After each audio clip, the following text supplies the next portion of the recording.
I've got to get better at storytelling. How are you at storytelling? How are you at storytelling? Are you able to tell a story and hold the person's interest?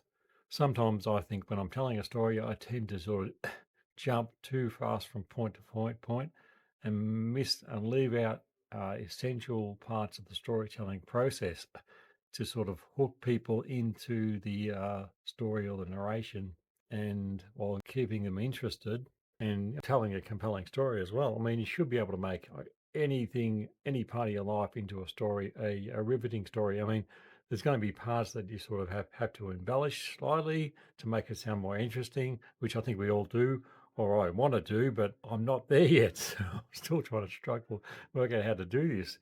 I've watched videos on storytelling, but I think I need to watch more. But more importantly than that, I just have to start creating or talking about things and creating my own story. So, with that, I'm going to try to tell you a story and let's see how interesting this is and whether or not you will stay watching or see how long you'll stay watching for. So, this was a time when I was a young boy. I would have been around, I think 10 or so. I was at home. We lived on a road. It was a dirt road back in the day, and it sort of was on a bit of a hill.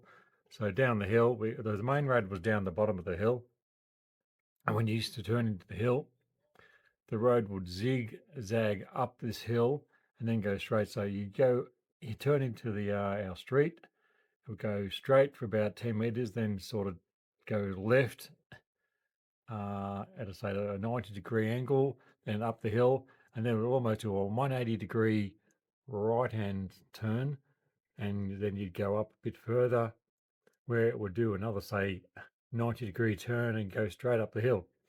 And it was there that we had our house on the left hand side. But a big interest of mine was billy carts. I used to love building things, all shapes and sizes, from tree houses to guns to chicken coops, Shanghais. I even built a flying fox from an old pram wheel one time, and I used wire from fence line, and that was a hell of a thing. So, yeah, getting back to this story. So I had a keen interest in building things. I think I got that from my grandfather because he used to teach me how to do things like how to use a hammer, how to use a saw properly, nailing a nail into a piece of wood. He'd always say, just don't watch out, you don't hit the wrong nail, which meaning obviously your finger. But yeah, so back to the story. So I say so too much as well. I've got to weed that word out of my vocabulary when I'm talking on YouTube. We had a few neighbours who had similar aged children. My brother was 8, or he was 4 years younger than me, so he would have been 6 when I was 10. Then we had other neighbours around of a similar age. So altogether there was 6 of us, plus my elder brothers as well. So it was about 8 of us altogether. So I thought at one stage I wanted to create a billy cart that would sit all the neighbourhood kids at one time. So I got hold of I don't know where I got all the materials from or where I got the wheels from, but I got hold of them from somewhere. So I built this billy cart out of a long plank of wood, and at the front had a steering, like you had the rope which connected to the cross member, and which the wheels were mounted to. And you used to put your feet on the cross member while holding on to the rope. So you use your rope, your hands, and your feet to sort of steer the billy cart as you went down the hill. All along the way, maybe about every say 500 or 300 mil along this plank of wood between the front steering wheel and the rear of the billy cart, had a little plank of wood, and on the side of that wood, which was used as their seat. And on the side of that, I had like a little handbrake, which I think I probably nailed into the side because I would have used nails back then. I would have nailed that into the side of the seat to use as a handbrake. So everybody had a handbrake that they had to use just for us to slow down around the corners.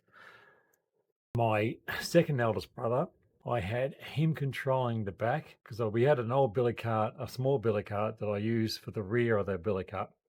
So I mounted this plank to the pivoting part of the billy cart, which was sitting at the back. So we essentially steered from the front and the rear. So that was the billy cart, a 10-person or 10-kid billy cart. We're steering at the front and the rear, 10 seats and 10 handbrakes. I can just vaguely remember going down the hill and coming to the corners. It was so dangerous because these were blind corners. A car could have been coming up. But back in the day, it wasn't that busy back then. So we were flying down the hill at one time, and we came to this corner. And of course, we were going way too fast because the beginning of the hill was very steep. The steepness sort of leveled out a bit coming into the corner, but it still was going downhill. At that particular corner, we tried to turn, and I turned, and because we didn't quite make the corner, we started sort of drifting towards the gutter, and the gutter was all just stones, dirt and stones.